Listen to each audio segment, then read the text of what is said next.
Amados hermanos, vamos a Romanos, continuamos en Romanos, en el capítulo 9. Vaya al capítulo 9 de Romanos.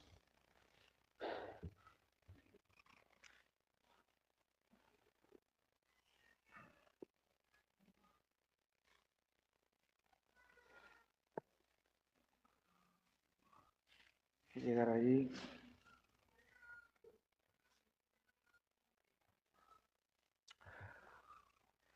La semana pasada estuvimos viendo un sermón bastante, pues podemos decir, un sermón basado en una doctrina que la mayoría de nosotros creo conocemos, la doctrina de la elección incondicional de Dios.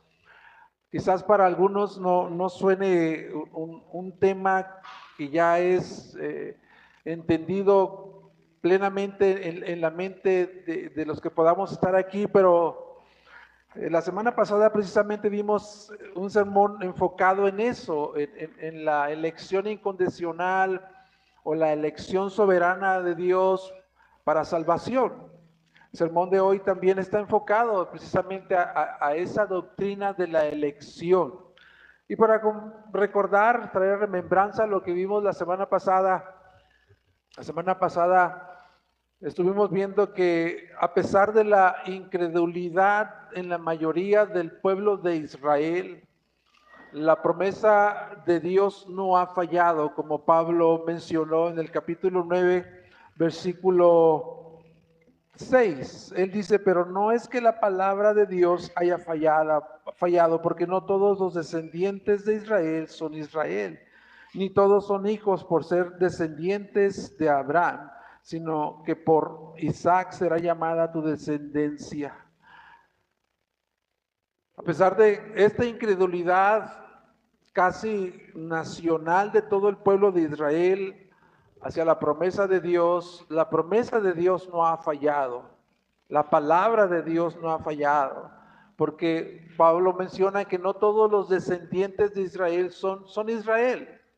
Y además, Dios nunca prometió que todos los descendientes físicos de Abraham serían salvos. Y la semana pasada estuvimos viendo también en este texto que dentro del pueblo de Dios hay un Israel que es físico y un Israel que es espiritual, un Israel natural y un Israel espiritual. Y a estos, al Israel espiritual, son a quien Dios les prometió salvarlos por medio de un Mesías prometido. Este Israel espiritual que prácticamente es un remanente, fue el que creyó en esta promesa de salvación a través de un Mesías prometido. También vimos que la semana pasada Dios no actuó de manera injusta en la elección tanto de Isaac y de Ismael, ni de Jacob, ni de Saúl. Dios no actuó de manera injusta en la elección de Isaac sobre Ismael, ni tampoco sobre Jacob, sobre Saúl, porque ninguno de ellos dos merecía ser salvado, ninguno de ellos dos merecía ser salvado, ninguno tenía un derecho especial, ninguno tenía méritos, ambos fueron elegidos, como lo observamos la semana pasada. Fueron elegidos solo por la gracia de Dios, como un acto libre y soberano de Dios, porque así lo dice el versículo 11, para que el propósito de Dios conforme a su elección permaneciera. Eso es lo que dice 9:11. Pablo entonces sabe que esta enseñanza de la soberanía de Dios en la elección tendrá objeciones. Va a haber objeciones en los destinatarios de la iglesia en Roma, sobre todo la audiencia judía que hay allí. Porque a la luz del entendimiento humano, esto parece presentar a un Dios que es injusto. Y ellos pueden inclusive tomar el lugar de juez y poner a Dios en la silla de los acusados y acusar a Dios de ser injusto. ¿Cómo puede ser posible que Dios escoja a unos y rechace a otros? Eso es injusticia. Seguramente en la mente de la audiencia judía está esta declaración o esta incógnita. Y hay dos cosas, hasta hoy las cosas no han cambiado mucho. Cuando alguien menciona acerca de la doctrina de la elección, cuando se enseña la doctrina de la elección, muchos también tienen la misma objeción y también pueden sentirse hasta ofendidos por esta doctrina de la elección soberana de Dios. Y Pablo lo que va a hacer en el siguiente texto que nos toca del 9:14 al 18, Pablo no se va a enfrascar ahí con un diálogo o con un debate, ni va a presentar argumentos filosóficos. Él va a ir directamente a las escrituras para mostrarles a los objetores de Pablo que Dios no es injusto, que no hay injusticia en la elección soberana de Dios. Y Dios va a citar las mismas escrituras como ejemplos, ¿verdad? Va a ir a tomar las escrituras en el Antiguo Testamento y va a tomar dos ejemplos en la persona de Moisés y Faraón. El tema de este sermón en esta mañana, amados, es que Dios no es injusto. Más bien como pregunta, ¿es Dios injusto en la elección soberana? Ese sería el tema. Y vamos a leer de los versículos 14 al 18. Dice, ¿qué diremos entonces? ¿Que hay injusticia en Dios? De ningún modo. Porque él dice a Moisés, tendré misericordia del que yo tenga misericordia y tendré compasión del que yo tenga compasión. Así que no depende del que quiere ni del que corre, sino de Dios que tiene misericordia. Porque la escritura dice a Faraón, para esto mismo te he levantado, para demostrar mi poder en ti y para que mi nombre sea proclamado por toda la tierra. Así que Dios tiene misericordia del que quiere y al que quiere endurece. El primer ejemplo que trae Pablo para mostrar con las escrituras de que Dios no es injusto en la elección soberana para salvación es el ejemplo de Moisés. Este está en Éxodo capítulo 33. Vamos a ir para allá. Éxodo capítulo 33 de los versículos 18 al 20. Entonces Moisés dijo, te ruego que me muestres tu gloria. Y el Señor respondió, yo haré pasar toda mi bondad delante de ti y proclamaré el nombre del Señor delante de ti. Tendré misericordia del que tendré misericordia y tendré compasión del que tendré compasión. Esa es la cita prácticamente literal de la que está tomando Pablo, prestada para enseñar a su audiencia en Roma, su audiencia judía, para enseñarles que Dios no es injusto en la elección soberana para salvación. Y la escena histórica ahí, un poquito para entrar en contexto, Moisés está en el monte Sinaí recibiendo las tablas de la ley y lleva ahí 40 días y 40 noches. Y el pueblo comienza a desesperarse por la tardanza de Moisés y Aarón, ante la presión del pueblo, accede a su petición de crear o fabricar un becerro de oro para que ellos puedan adorarlo como su Dios. Y Dios les dice a Moisés, voy a acabar con este pueblo. Una vez que Moisés baja y se da cuenta de lo que está pasando en el campamento, Dios le dice a Moisés, voy a acabar con este pueblo. Voy a acabarlos, voy a aniquilarlos, porque este pueblo es un pueblo de terco corazón y haré de ti una nación más grande. Pero Moisés intercede por el pueblo para que no fuese destruido y Dios cesa la mortandad, pero murieron 3,000 como resultado de este pecado de idolatría. Entonces, Moisés hace una segunda petición a Dios y él le dice, si tu presencia no va con nosotros a Canaán, si tu presencia no va con nosotros a Canaán, no nos saques de aquí. Y Dios le promete a Moisés, que su presencia iría con él y le daría descanso en la tarea de llevar al pueblo rumbo a la tierra prometida.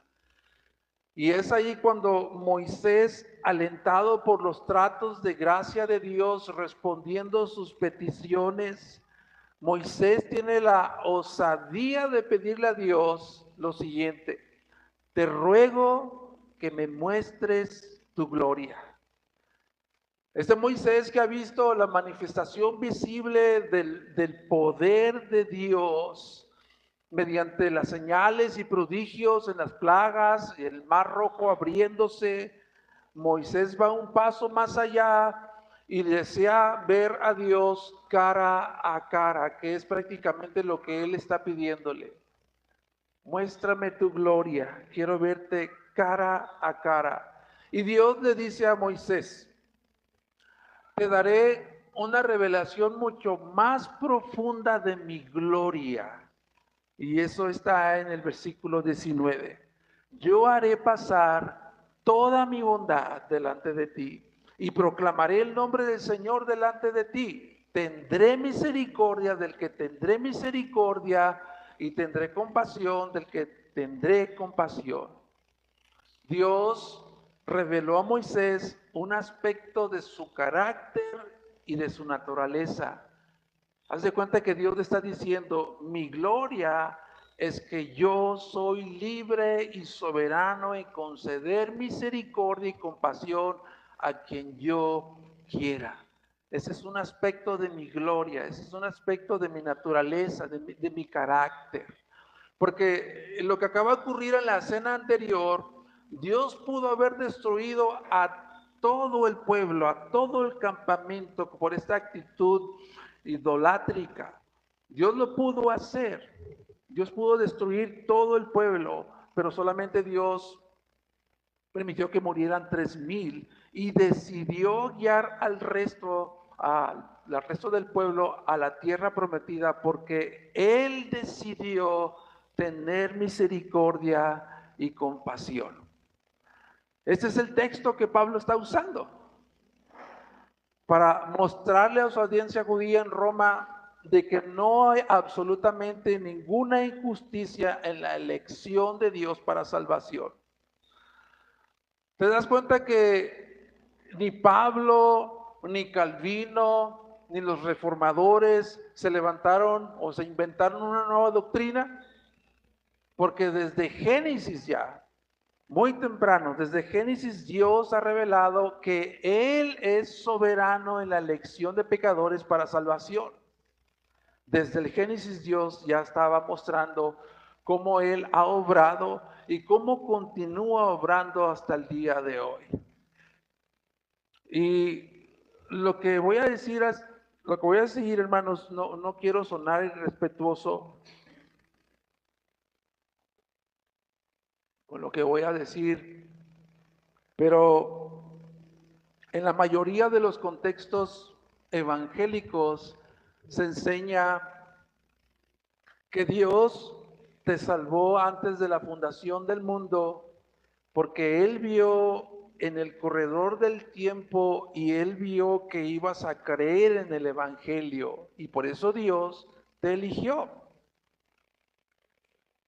Si fuera así, la elección de Dios estaría condicionada a la voluntad del hombre. Es como si nosotros hayamos elegido a Dios y no Él a nosotros. Si fuera así, la salvación dependiera de nosotros y no de Dios. Pero la elección soberana de Dios para salvación es incondicional. Depende exclusivamente de Dios. Depende exclusivamente de Dios. Ya lo han enseñado muchos hombres, como uno de ellos, Agustín de Hipona. Mira lo que él dice con respecto a la doctrina de la elección. Dios no nos elige porque creemos, sino para que podamos creer.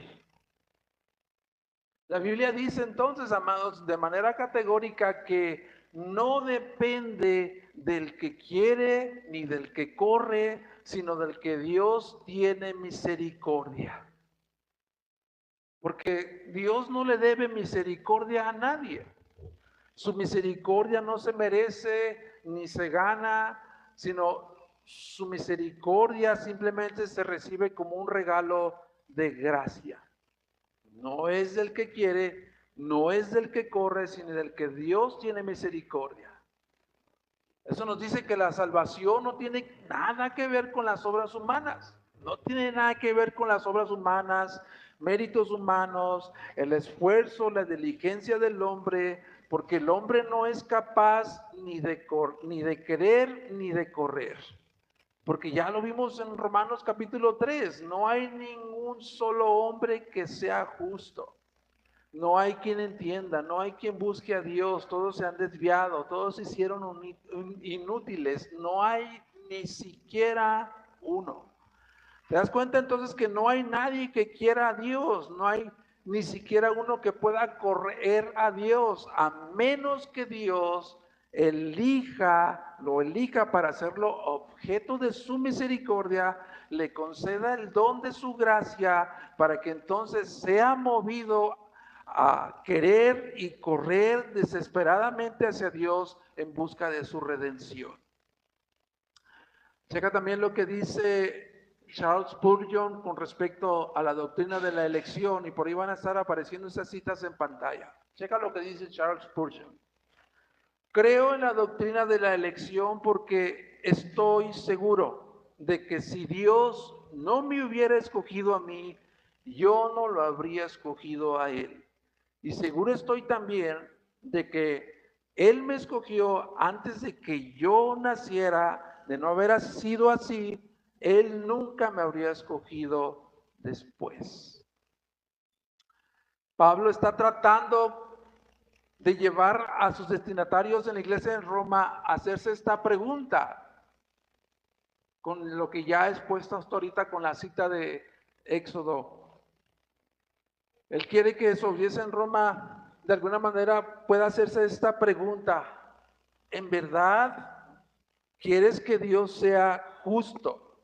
¿En verdad quieres que Dios sea justo, que Dios trate con justicia al pecador? Bueno, si esperamos que Dios sea justo y que trate con justicia al pecador, entonces sería justo que Dios no salvara absolutamente a nadie y que Dios enviara a todos al infierno, al castigo de la condenación eterna, porque todos hemos pecado y hemos, ¿verdad? Pecado, y la paga del pecado es muerte. Tenemos que entender, amados hermanos, que Dios por su elección soberana concede otorgar misericordia a pecadores indignos de ser salvados, y Dios, que es justo, deja a otros para recibir el castigo que merecen. Por tanto, unos reciben misericordia, otros reciben justicia, pero nadie va a recibir injusticia. Un poco de ejemplos para entender lo que estábamos tratando de comunicar. Ejemplos prácticos. Si yo traigo un libro y deseo entregárselo a alguien después del servicio, si yo traigo este libro y después del servicio yo decido regalárselo a Daniel, pregunta, ¿eso me hace injusto ante los demás? ¿Estoy obligado a regalarle a todos un libro? Por supuesto que no. Yo me tomé la decisión de elegir a Daniel para regalarle lo que es mío. Otro ejemplo, tú tienes 3 empleados en tu compañía que descubres que los 3 te están robando Y como dueño de esa compañía, tú tienes todo el derecho de despedir a los 3 empleados, pero decides solamente despedir a 2 y recontratar o perdonar a 1. ¿Eso te hace injusto? Por supuesto que no. Todos merecían que fueran despedidos y que se hiciera justicia, pero tú decidiste ser misericordioso con uno porque tú eres el dueño de esa compañía y tienes el derecho de hacer como tú elijas. Estos ejemplos nos ayudan a entender cómo Dios obra, que es un acto libre y soberano de Dios en elegir a quien Él quiere darle misericordia, a quien Él quiere darle y mostrarle misericordia y compasión. El segundo ejemplo que Pablo está tomando ahí es que va a ir a Éxodo 9 para tomar el ejemplo de Faraón. Y este es mi segundo punto. Dios, el primer punto es Dios no es justo en su elección soberana. Y el segundo punto es, Dios no endurece a nadie. Regresando ya a Romanos capítulo 9, dice, así que no depende del que quiere ni del que corre, sino del que Dios tiene misericordia, porque la escritura dice a Faraón, para esto mismo te he levantado, para demostrar mi poder en ti y para que mi nombre sea proclamado por toda la tierra. Así que Dios tiene misericordia del que quiere y del que quiere y al que quiere endurece. El segundo ejemplo que está tomando Pablo entonces de las escrituras es durante el éxodo de Israel sobre la esclavitud de Egipto, donde Dios le dice a Faraón, para esto mismo, ahí en Éxodo 9:16, si tienes tu Biblia podemos ir ahí a 9:16 de Éxodo.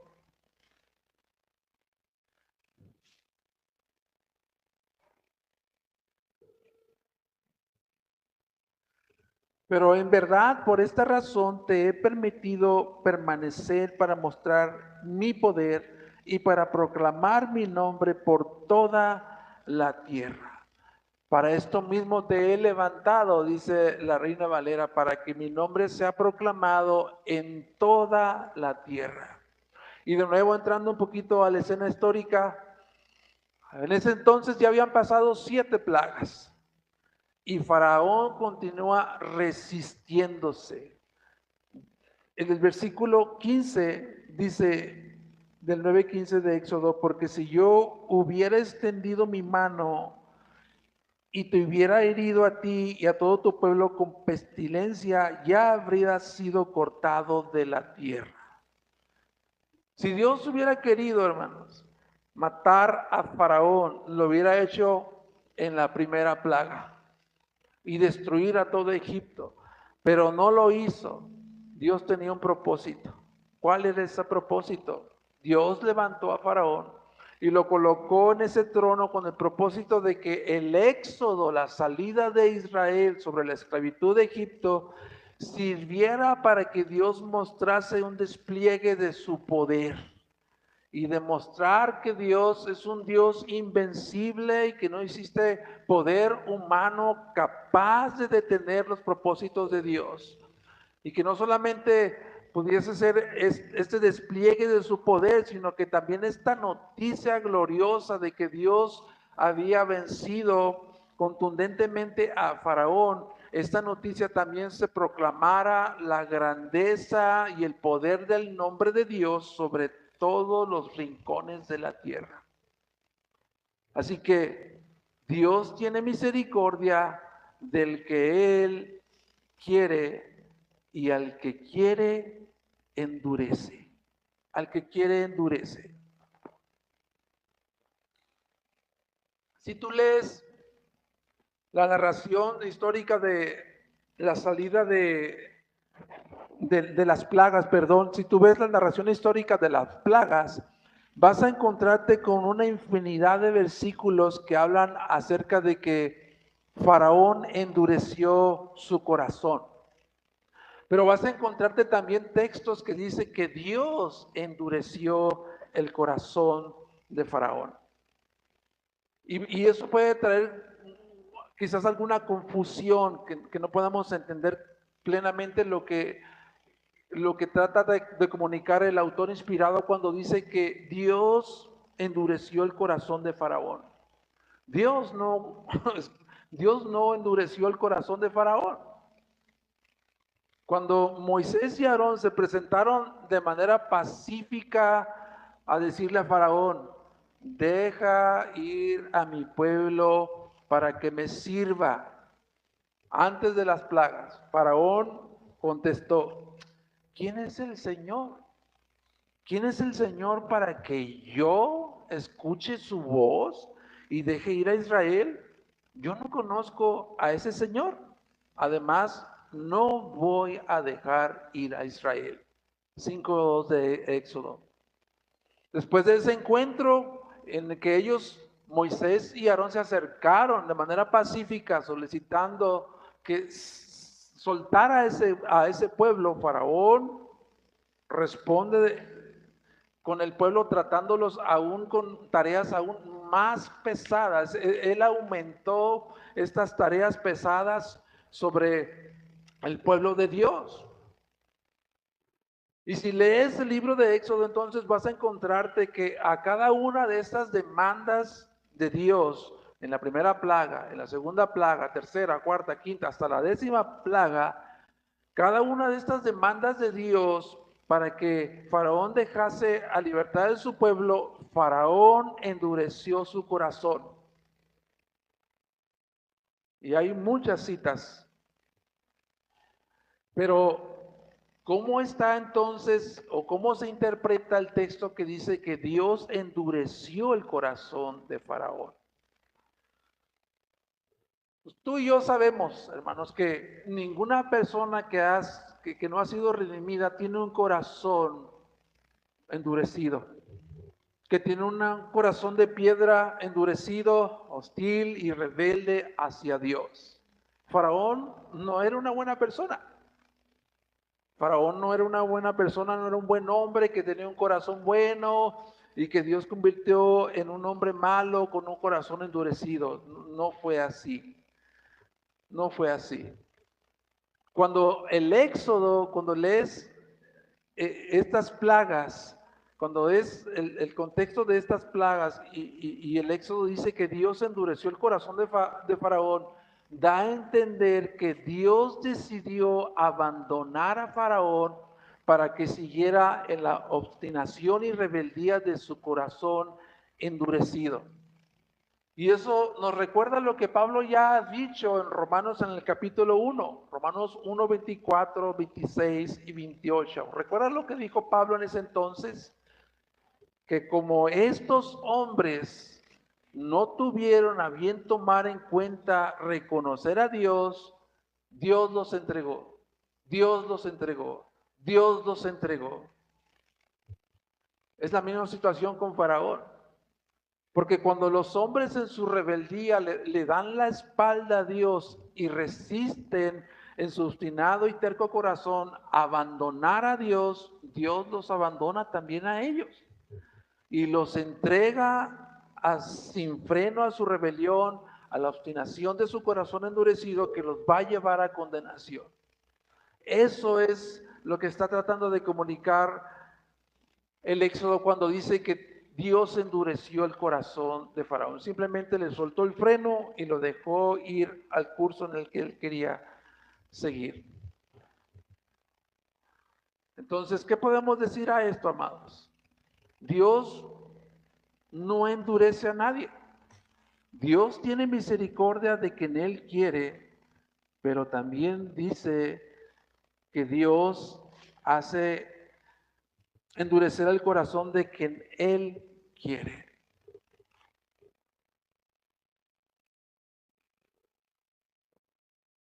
Que nadie de aquí crea, hermanos, que en aquel día habrá personas tocando a las puertas del paraíso, gritando desesperadamente, Señor, déjanos entrar, por favor.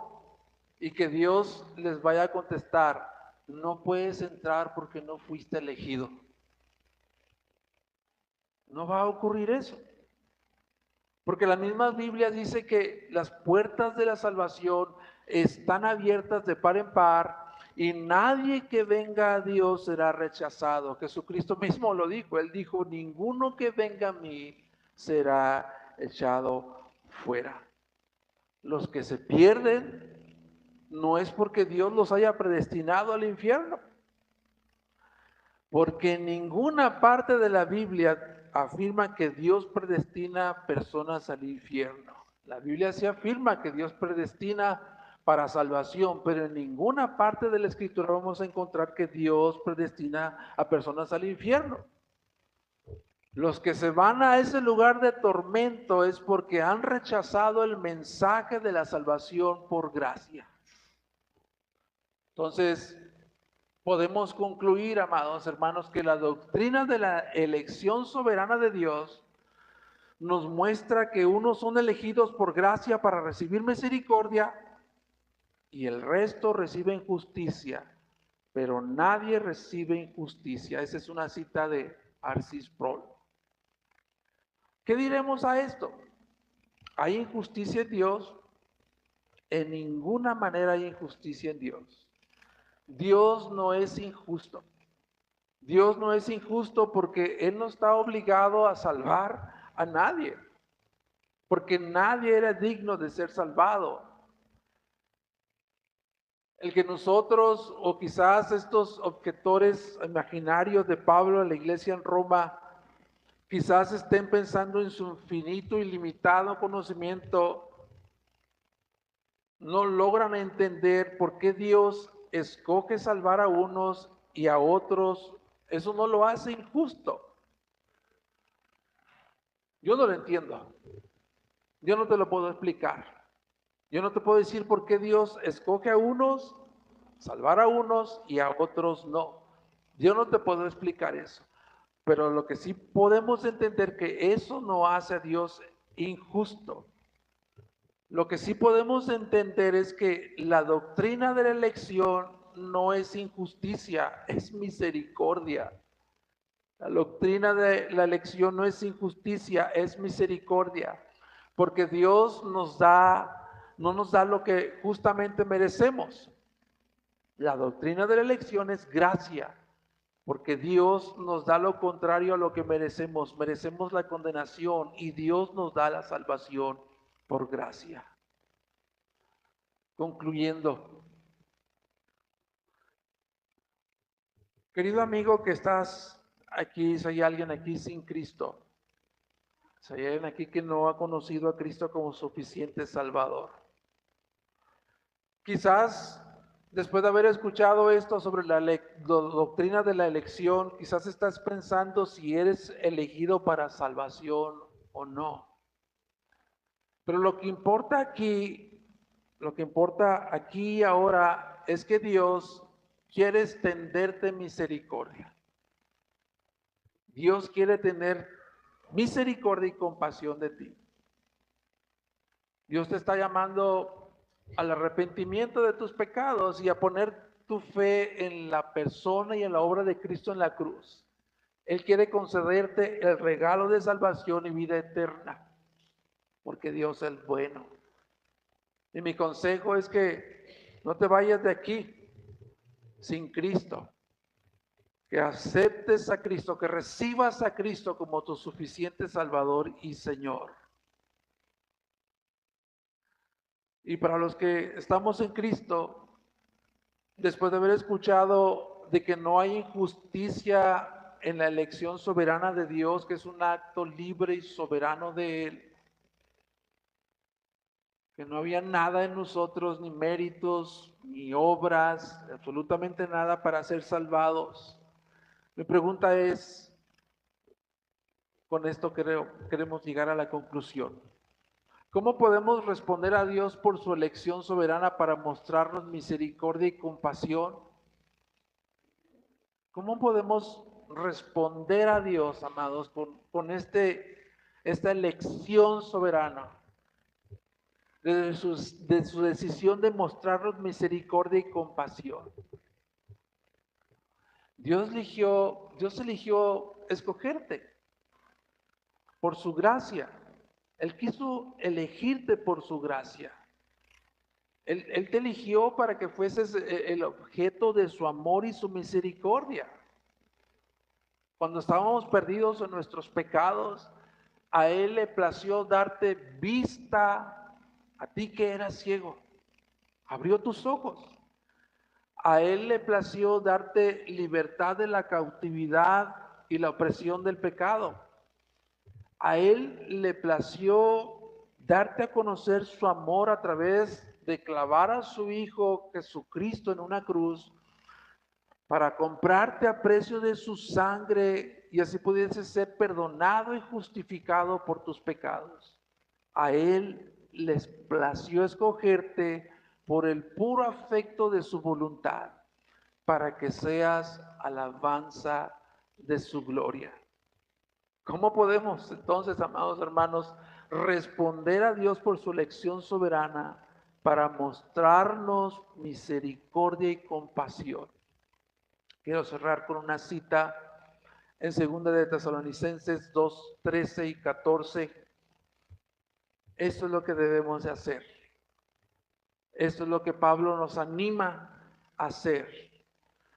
2 de Tesalonicenses 2, 13, 14 dice, pero nosotros siempre tenemos que dar gracias a Dios por todos ustedes, hermanos amados del Señor, porque Dios los ha escogido desde el principio para salvación, mediante la santificación por el Espíritu y la fe en verdad.